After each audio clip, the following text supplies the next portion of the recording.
ॐ रजताचल शृङ्गाग्र मध्यस्थायै नमो नमः। हिमाचल महावंश पावनायै नमो नमः।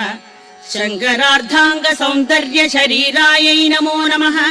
लसन्मरगद स्वच्छ विग्रहायै नमो नमः। महातिशय सौन्दर्य लावण्यायै नमो नमः। शशाङ्क शेखर प्राणवल्लभायै नमो नमः। सदा पञ्चदशात्मैक्य स्वरूपायै नमो नमः। वज्रमाणिक्य कटक किरीटायै नमो नमः। कस्तूरी तिलकोद्भासि निटिलायै नमो नमः।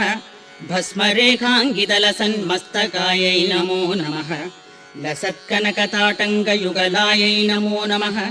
विगजाम्भोरुहदल लोचनायै नमो नमः। शरच्छाम्बेय पुष्पाभनासिकायै नमो नमः। मणिदर्पण सङ्काश कपोला